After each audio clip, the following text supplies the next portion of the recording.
Hi అండి, నేను మీ Vahini. Welcome to our channel Vahini's DSC work. ఈ ఛానల్లో ప్రతిరోజు కూడా మీకు డిఎస్సి అండ్ టెట్ సిలబస్పై ఎవ్రీడే వీడియో క్లాసెస్ అనేవి ఉంటాయి.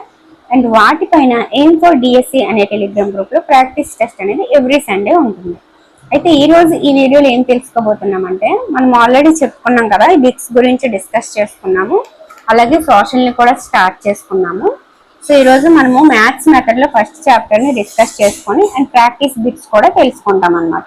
ఇలాగే ప్రతి సబ్జెక్ట్ అంటే science, social, maths, English, Telugu content plus method ప్రతి ఒక్కదాన్ని, ప్రతి ఒక్క లెసన్ని అండ్ అలాగే వెనకాల ఉన్న ప్రాక్టీస్ బిట్స్ని కూడా మనము అక్టోబర్లోగా తెలుసుకుంటాం. ఓకే, అలాగే మన సెకండ్ ఛానల్ అయిన వాహినిస్ డిఎస్సి వరల్డ్లో ప్రతిరోజు కూడా early morning current affair class అనేది ఫ్రీగా ఉంటుంది.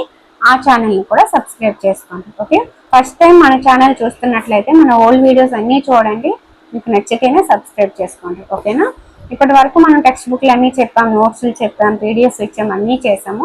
సో పర్టికులర్గా ఈ బుక్లోంచి వస్తున్నాయి అనే టాపిక్ వచ్చింది కాబట్టి, వస్తున్నాయి కూడా కాబట్టి ఈ బుక్ను కూడా నేను తీసుకున్నాను అండ్ వాటి గురించి మీకు ఆల్రెడీ ఎక్స్ప్లెనేషన్ ఇచ్చేసాను. ఇప్పుడు క్లాస్ స్టార్ట్ చేసుకున్నాం. ఓకేనా, ఎవరికైనా సరే నా కంటెంట్ నోట్స్ పీడిఎఫ్లు కావాలన్నా, కరెంట్ అఫైర్ పీడిఎఫ్ కావాలి అన్నా 9494163477 అనే నెంబర్కి వాట్సాప్లో మెసేజ్ చేయండి. ఓకే, ఇప్పుడు మ్యాథ్స్ మెథడ్లో ఫస్ట్ చాప్టర్ని తెలుసుకుందాం. మ్యాథమెటిక్స్ అనే పదం ప్రాచీన గ్రీకు భాషా పదం అయిన మెంథనో, నవీన గ్రీకు భాషా పదమైన మెంథైనో అనే పదాల నుండి ఉత్పన్నమైంది. చూసారా, చిన్న స్పెల్లింగ్ మిస్టేక్ అనమాట. సో ప్రాచీన గ్రీకు భాషా పదంలో అయ్యి ఉండదు, నవీన గ్రీకు భాషా పదంలో ఏ పక్కన అయ్యి ఉంటుంది అంటే. ఈ రెండు పదాల అర్థం కూడా ఒకటే, నేర్చుకోవడం అని. మరొక విధంగా గ్రీకు భాషలో మెంథనీన్ అని కూడా అంటారు. మెంథనీన్ అంటే నేర్చుకోవడం అని. టెక్నీ అంటే ఒక కళ లేదా సూక్ష్మ పద్ధతి అని అర్థం. కనుక మ్యాథమెటిక్స్ అనగా విషయాలకు సంబంధించిన వివిధ సూక్ష్మ పద్ధతులను నేర్చుకునే కళ అనొచ్చు. ఓకేనా, సో గ్రీకు భాషలో మెంథనీన్ అంటే నేర్చుకోవడం, టెక్నీ అంటే కళ లేదా సూక్ష్మ పద్ధతి. మ్యాథమెటిక్స్ ను లాటిన్ భాషలో అర్స్ మ్యాథమెటికా అనే పదంతో సూచిస్తారు. దీని అర్థం గణిత కళ అని. సంస్కృతంలో గన్ అనే పదానికి అర్థం లెక్కించుట. దీని నుండి తెలుగు పదం అయిన గణితం ఉద్భవించింది. సో ఇప్పుడు మనకి ఇంట్రడక్షన్ అయితే అర్థమైంది. మ్యాథమెటిక్స్ అనేది ఇంగ్లీష్ పదం, దానికి ప్రాచీన గ్రీకు భాషా పదం మెంథనో, నవీన గ్రీకు భాషా పదం మెంథైనో. గ్రీకు భాషలో మెంథనీన్ అంటే నేర్చుకోవడం, టెక్నీ అంటే ఒక కళ లేదా సూక్ష్మ పద్ధతి. లాటిన్ భాషలో అర్స్ మ్యాథమెటికా అంటారు, అంటే గణిత కళ అని. అదే సంస్కృతంలో అయితే గన్ అంటే లెక్కించుట అని. దీని నుంచే తెలుగు పరమైన గణితం వచ్చింది. ఇప్పుడు ఈ గణితానికి సంబంధించి చాలా మంది డెఫినేషన్స్ ఇచ్చారు, అలాగే గణిత స్వభావం, చరిత్ర ప్రతిదీ కూడా తెలుసుకున్నాం. ఓకే, వీడియోని చివరి వరకు చూడండి. అండ్ చాలా ప్రాక్టీస్ బిట్స్ అయితే ఈ చాప్టర్ కి సంబంధించి ఇచ్చారు, అవన్నీ మనం ప్రాక్టీస్ చేసుకున్నామంటే చాప్టర్ కవర్ అయిపోతుంది. ఓకే, గణితం సంఖ్య, రాశి, మాపనాల విజ్ఞానం అని చెప్పింది బెల్. ఇంకొకటి కూడా చెప్తున్నాను, ఈ బుక్స్ అనేవి క్విక్ రివిజన్ కి, ప్రాక్టీస్ కి ఉపయోగపడతాయి, అంతేగాని వీటి మీద ఆధారపడి వెళ్ళదు. ఫస్ట్ చదవాల్సింది టెక్స్ట్ బుక్స్, అవి ఇవి. ఓకే, మనం ఆల్రెడీ అన్ని చెప్పుకున్నాం కాబట్టి మళ్ళీ ఇవి చెప్తున్నాను. ఓకే, పరికల్పిత ఉత్పాదక వ్యవస్థే గణితం అన్నది మేరియా పేరు. ఆవశ్యకత, పర్యవసానాలను ఊహించే విజ్ఞానం గణితం అన్నది బెంజమిన్ పేర్స్. హేతువాదంలో మానవుని మేధస్సు స్థిరపడే మార్గం గణితం అన్నది లాక్.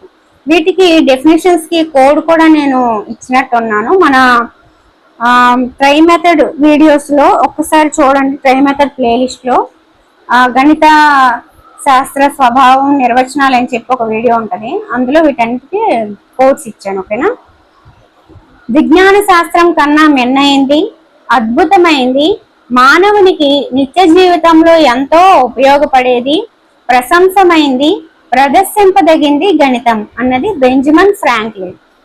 పరస్పర సంగతాలైన స్వీకృతాల నుంచి తప్పనిసరిగా ఉత్పన్నమయ్యే ఫలితాల సమగ్ర చర్చ గణితం అన్నది బెర్ట్రాండ్ రస్సెల్.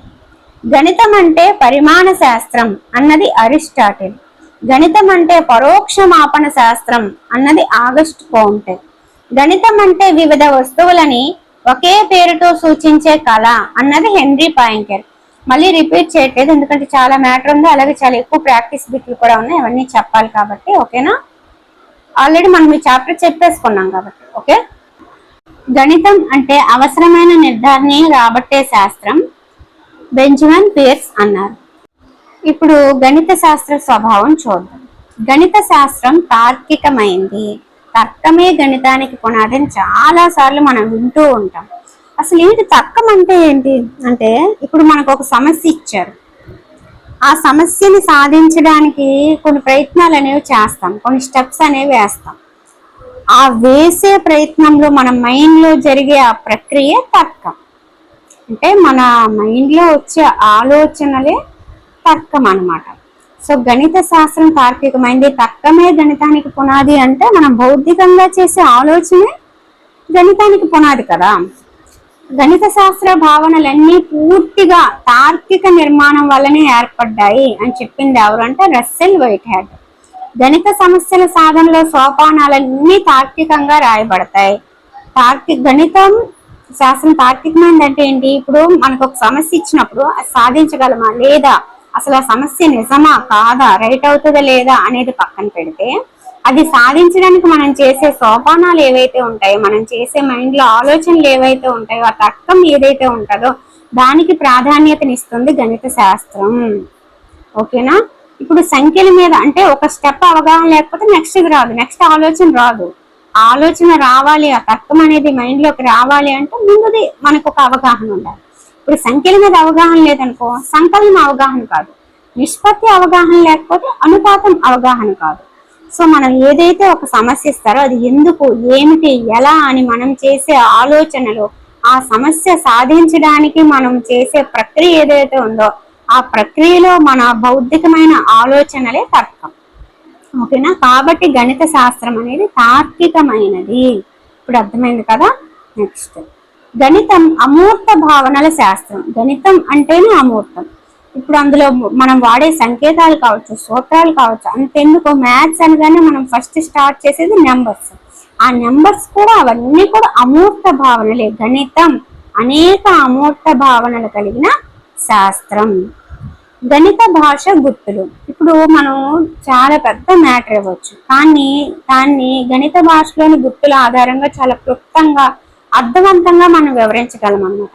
గణితం ప్రత్యేకమైన సంకేతాలను కలిగి ఉంటుంది. వీటి సహాయంతో గణితాంశాలని సరళంగా, క్లుప్తంగా, అర్థవంతంగా వివరించవచ్చు. ఇప్పుడు 2 మరియు 3 మొత్తం 5 ఇంత పెద్ద మ్యాటర్ ఉంది, దాన్ని 2 + 3 = 5 అని ఇలా గణిత సంకేతాలను ఉపయోగించి మనం క్లుప్తంగా అర్థమయ్యేలాగా రాసుకోవచ్చు అన్నమాట. నెక్స్ట్, ఆగమన నిగమన హేతువాదం. దీని మీద ఖచ్చితంగా ప్రతిసారి మనకు మెథడ్స్ లో బిట్లు వస్తూనే ఉంటాయి, తప్పులు చేస్తూనే ఉంటాము. ఒకసారి క్లియర్ గా చూద్దాం. అసలు ఆగమన హేతువాదం అంటే ఏంటంటే ఫస్ట్ తెలుసుకుందాము. ఒక విషయాన్ని అనేక సందర్భాల్లో పరిశీలించినప్పుడు ప్రతిసారి కూడా ఒకే ఫలితాన్ని పొందితే అప్పుడు ఇంకా ఆ తర్వాత చేయడం మానేసి మిగతా అన్ని సందర్భాల్లో కూడా అదే ఫలితం వస్తుంది అని నమ్మి నిర్ధారణ చేయడమే ఆ గమనం, అంటే ఫలితాన్ని రాబట్టడం. ఫర్ ఎగ్జాంపుల్, ఇప్పుడు మనము కొన్ని త్రిభుజాలు ఎక్కడ తీసుకున్నారు, 4 త్రిభుజాలు తీసుకొని అందులో 3 కోణాల మొత్తాన్ని ప్రతిసారి లెక్కించారు. ప్రతిసారి కూడా వాళ్ళకి 180 డిగ్రీసే వచ్చింది. అంటే వాళ్ళు ఇక్కడ నిర్ధారణ చేసుకున్న అంశం ఏంటి? త్రిభుజంలో 3 కోణాల మొత్తం 180 డిగ్రీలే అని నిర్ధారణ చేసుకున్నారంటే ఒక విషయాన్ని అనేక సందర్భాల్లో పరిశీలించినప్పుడు ఒకే ఫలితాన్ని పొందినట్లయితే మిగతా అన్ని సందర్భాల్లో అదే ఫలితాన్ని ఇస్తుందని నమ్మి నిర్ధారణ చేయడమే ఆగమన హేతువాదం. అర్థమైంది కదా. నెక్స్ట్, నిగమన హేతువాదం చూద్దాం. కొన్ని స్వానుభవ విషయాలు, అనిర్వచిత పదాలు, స్వీకృతాలు, సిద్ధాంతాలు ఆధారంగా ఒక ప్రత్యేక విషయం నిర్ధారణ చేయడం. అంటే ఆల్రెడీ మనకి ఉన్న ఫార్ములాస్ కావచ్చు, సిద్ధాంతాలు కావచ్చు, వాటి ఆధారంగా మనకి ఇచ్చిన సమస్యని సాల్వ్ చేసుకోవడం నిగమన హేతువాదం అన్నమాట. అంటే ఆల్రెడీ సమ్మిస్తారు, ఆ సమ్మిచ్చినప్పుడు మనం అన్ని చేయాల్సిన అవసరం లేదు, ఫార్ములా వేసి డైరెక్ట్ చేసేస్తాం, అదే నిగమన హేతువాదం. ఇంకా క్లియర్గా చెప్పాలంటే, ఫర్ ఎగ్జాంపుల్, ఇప్పుడు మనకి చతురస్రం చుట్టుకొలతనం లేదా దీర్ఘ చతురస్రం చుట్టుకొలత ఎంత అని అడిగారు. అడిగేసి మనకి పొడవు వెడల్పులు ఇచ్చారు. సో మనం ఏం చేస్తాము, డైరెక్ట్ గా దీర్ఘ చతురస్రం ఫార్ములా వేసుకొని, ఏది చుట్టుకొలతకు సంబంధించి అయితే చుట్టుకొలత ఫార్ములా, వైశాల్యానికి సంబంధించి వైశాల్యం ఫార్ములా, అలాగే చతురస్ర చుట్టుకొలత అయితే దాని ఫార్ములా, ఏదో ఒక ఫార్ములా ఏదైతే దాని ఫార్ములా వేసేసి, మనకి పొడవు వెడల్పులు తెలుసు, భుజాలు అవి తెలిసి ఉంటాయి కాబట్టి వాడు క్వశ్చన్ లో ఇచ్చి ఉంటాడు కాబట్టి అవి ప్రతిక్షేపించి ఆన్సర్ చెప్పడమే. అంటే ఆల్రెడీ ఉన్న సిద్ధాంతాలు, స్వీకృతాలు, ఫార్ములాసు వాటి ఆధారంగా లెక్క చేయడం అన్నమాట. అది నిగమన హేతువాదం. అంటే ఈ విధంగా ఆగమన నిగమన ప్రక్రియల ద్వారా గణితం అనేది చేయడం సాధ్యమవుతుంది అన్నమాట. ఇంకా చాలా ఉన్నాయి, అవన్నీ కూడా తెలుసుకుందాం మనం ముందు. ఇప్పుడైతే ఈ రెండింటికి ఉన్న డిఫరెన్స్ ఏంటి అనేది మీకు అర్థమైందని అనుకుంటున్నాను. అంటే చాలా కష్టపడి ఒక దాన్ని కనుక్కుంటాడు వీడు ఏం చేస్తాడంటే దాన్ని వాడుకొని ఆన్సర్ చెప్పేస్తాడు వీడు. అది ఆగమన నిగమన హేతువాదానికి రెఫరెన్స్ అన్నమాట. ఓకేనా. నెక్స్ట్, వివిధ శాస్త్రాల అధ్యయనానికి గణితం ఒక సాధనం. సకల శాస్త్రాలకి మూలం మరియు ఆధారం గణితం అని చెప్పింది ఫ్రాన్సిస్ బేకన్. వివిధ శాస్త్రాల అధ్యయనానికి గణితం ఖచ్చితంగా ఉపయోగపడుతుంది. ఇప్పుడు మనం సైన్స్ తెలుసుకోవాలనుకున్నా అంటే మొత్తం ఎముకలు ఎన్ని, ఏది ఎక్కడ ఉంటుంది, ఎన్ని రకాల నాడులు ఉన్నాయి, ఏమైంది, ప్రతిదీ కూడానండి. ఇప్పుడు ఒక పువ్వు ఉంది, ఆ పువ్వులో ఉన్న భాగాలు తెలుసుకోవాలన్నా ప్రతిదీ కూడా గణితంతో ఇమిడి ఉంటుంది అన్నమాట. శ్వాసలకు కూడా మ్యాథ్స్ అవసరమే. ఫిజికల్ సైన్స్ మ్యాథ్స్ లేకుండా అవుతుందా, బయాలజీ మ్యాథ్స్ లేకుండా అవుతుంది. అంతెందుకండి, తెలుగులో ఉన్న ఉత్పలమాల, చంపకమాల, భరణ భవరాలు ఇవి కూడా వాటికి కూడా మ్యాథ్స్ అవసరమే. అంటే ప్రతి శాస్త్రానికి కూడా మూలం మరియు ఆధారం గణితం. వివిధ శాస్త్రాల అధ్యయనానికి గణితం ఉపయోగపడుతుంది అనేది నిజం. అలా చెప్పింది ఎవరు? Francis bacon. గణితం ఖచ్చితమైంది, నిజమేనండి, అవునా కాదా అనే సందిగ్ధత ఉండదు అనమాట ఇందులో. అయితే అవుతుంది, లేకపోతే లేదు. సరైంది సరికాంది అనేది మాత్రమే ఫలితం ఉంటది, కానీ 50% కరెక్ట్, 90% కరెక్ట్ అలా ఉండదు మ్యాథ్స్లో. అయితే 100% కరెక్ట్, లేకపోతే 100% రాంగ్, ఇదే ఉంటది. అలాగే ఇప్పుడు మనం పరిస్థితులకు అనుగుణంగా ఫలితం మార్చడానికి కూడా లేదన్నమాట. సో మనం ఒక ఫలితం వచ్చింది అంటే ఎవరు చెప్పినా, ఎక్కడ చెప్పినా, ఎన్ని రకాలుగా చెప్పినా ఒకే విధంగా ఉంటది. సో గణితం అనేది ఖచ్చితమైనది. ఓకే. సో ఇప్పుడు A+B × A-B formula A² - B². ఇది నువ్వు చెప్పినా, నేను చెప్పినా, సాయంకాలం చెప్పినా, తెల్లవారు చెప్పినా, ఆరోగ్యం బాగున్నప్పుడు చెప్పినా, బాగులేనప్పుడు చెప్పినా, ఎవరు వచ్చి చెప్పినా, ఏ విధంగా చెప్పినా, ఎక్కడ చెప్పినా ఇది ఇంతే, ఖచ్చితం. ఓకే. నెక్స్ట్, సరిచూసే పద్ధతి. అంటే ఇప్పుడు మనకు ఒక ఆన్సర్ వచ్చేసిన తర్వాత అది సరైందో కాదో కూడా మళ్ళీ సరి చూసుకోవచ్చు. కాబట్టి గణితం స్వభావంలో సరిచూసే పద్ధతి అనేది కూడా ఉంది. గణితం సౌందర్యవంతమైనది. ప్రకృతిలో అనేక వస్తువులు మరియు మానవ నిర్మిత కట్టడాల సౌందర్యానికి కారణం అవి గణిత నియమాలకి లోబడి తీర్చిదిద్దబడ్డమే. నిజమే కదా. ఇప్పుడు ఒక ఫ్లవర్ ఉంది, గోడ మీద ఒక ఫ్లవర్ వేసాం, ఆ ఫ్లవర్ కి 2 రెక్కలు వేసారనుకో, బాగుంటుందా? బాగోదు. అంటే అక్కడ కూడా మనం గణితం వాడుతాం. అదే 5 రెక్కలు వేసి ఒక ఫ్లవర్ అండి ఎంత బాగుంటుందో. అంటే ప్రతి దాంట్లో గణితం అనేది సౌందర్యవంతమైంది. ప్రకృతిలో అనేక వస్తువులు కావచ్చు, మనం నిర్మించిన కట్టడాలు కావచ్చు, గణిత నియమాలకు లోబడి తీర్చిదిద్దబడతాయి అన్నమాట. ఇప్పుడు కట్టడం కూడా అది దీర్ఘ చతురస్రమో, చిత్రాస్త్రమో, ట్రయాంగిల్ ఏదో ఒకటి అయ్యి ఉంటుంది. మరి అక్కడ గణిత నియమాలకు లోబడి కట్టినట్టే కదా. అలా కట్టకుండా ఇష్టం వచ్చినట్టు ఎలగెలగ కట్టిస్తే బాగోదు. కాబట్టి గణితం సౌందర్యవంతమైనది. గణితం సమస్యల శాస్త్రం. గణితం అంటే సమస్యలు మరియు వాటిని సాధించాలి, అదే గణితం. గణితం మేధస్సును ముందుకు నడిపించే ఉద్యమం. గణితంలో పూర్వజ్ఞానం పైన వర్తమాన జ్ఞానం నిర్మితమవుతుంది. ఇందాకే చెప్పాను, మనకి సంఖ్యలు తెలిస్తేనే సంకలనం వస్తుంది, సంఖ్యలు తెలిస్తేనే చతుర్విధ ప్రక్రియలు వస్తాయి, చతుర్విధ ప్రక్రియలు అయితే మిగతా సంస్థ వస్తాయి. అంటే ఒకదాని మీద ఒకటి. ఇప్పుడు గతంలో ఏం నేర్చుకున్నాము, గతంలో మనకి ఎంత జ్ఞానం ఉంది అనే దాన్ని బట్టి ఇప్పుడు ఒక సమ్మిస్తే మనం చేయగలం. సో గణితంలో పూర్వజ్ఞానం పైన వర్తమాన జ్ఞానం నిర్మితం అవుతుంది. అలా మనల్ని ముందుకు నడిపించే ఒక ఉద్యమం గణితం. గణితం అంతర్బుద్ధితో ఏర్పడుతుంది. మానవుని అంతర్బుద్ధి వల్ల గణితంలో స్వీకృతాలు ఏర్పడ్డాయి. స్వీకృతాల ఆధారంగా గణిత నియమాలు సిద్ధాంతాలు రూపొందించడం జరిగింది. అందుచేత గణిత భావనలు కావచ్చు, ప్రతిపాదనలు కావచ్చు, మానవుని అంతర్బుద్ధి వల్ల ఏర్పడ్డాయి. మన మైండ్ లో వచ్చిన ఆలోచనలు, మన బుద్ధితో మనం చేసిన ఆలోచనలు ఈ రోజు ఇలా సిద్ధాంతాలుగా, నియమాలుగా ఉన్నాయన్నమాట. సో గణితం అనేది అంతర్బుద్ధితో ఏర్పడింది. గణితం ఒక సహజ సిద్ధమైన ఆలోచన విధానం. గణితంలో చాలా సమస్యలు సహజ సిద్ధమైన సృజనాత్మకత శక్తి వల్లే సాధించబడతాయి అన్నమాట. వివిధ రూపాలలో ఏకత్వం. గణితం సంఖ్య, బీజీయ, రేఖాచిత్ర మరియు జ్యామితీయ మొదలైన రూపాల్లో వ్యవస్థితమవుతుంది. సో గణితంలో చాలా టాపిక్స్ ఉంటాయి కదా. దీనిలో మనకి డిఎస్సీలో వచ్చిన 6 చాప్టర్స్.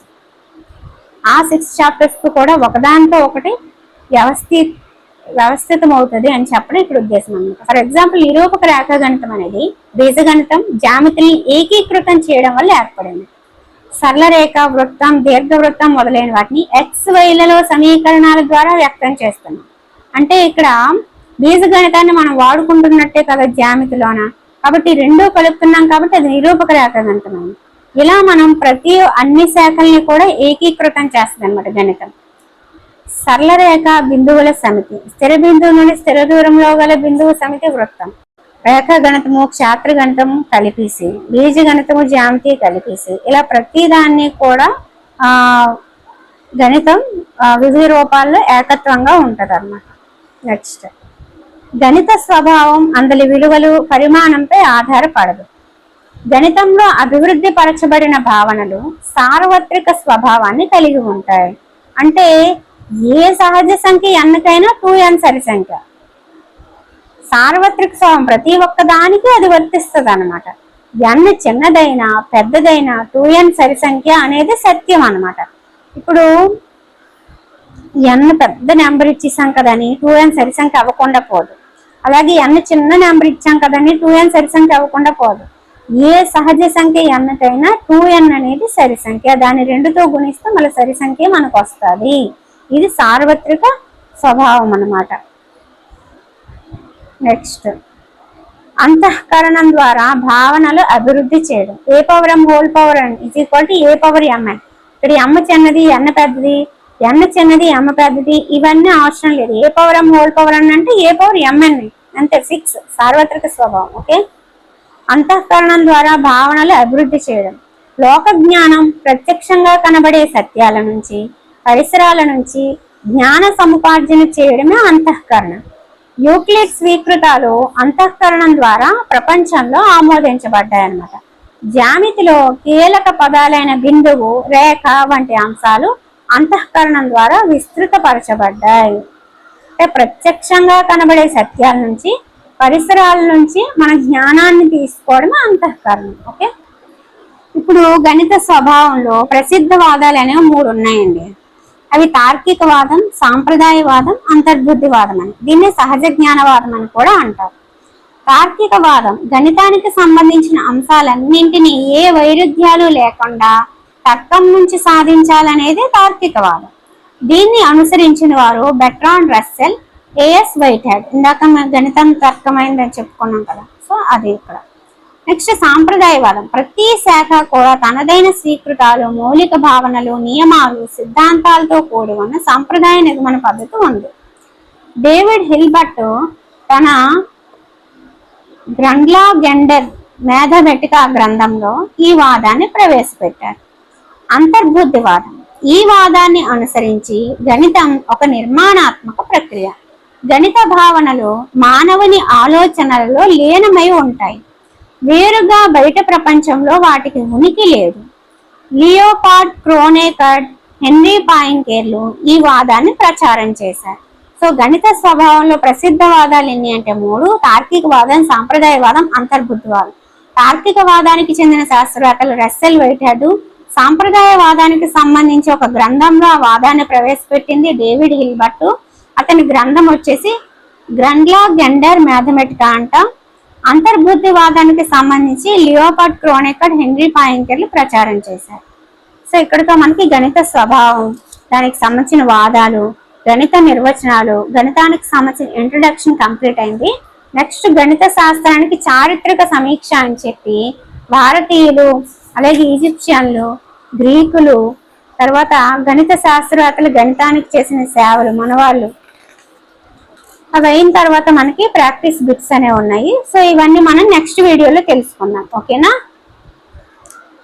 ఓకే, ఈ వీడియో నచ్చితే ఖచ్చితంగా లైక్ చేయండి. ఎక్కడైనా మీకు డౌట్ అనిపిస్తే కామెంట్ సెక్షన్లో తెలియజేయండి, నేను మీకు వివరిస్తాను. సో ప్రతిదీ కూడా మనం క్లియర్గా తెలుసుకుందాము.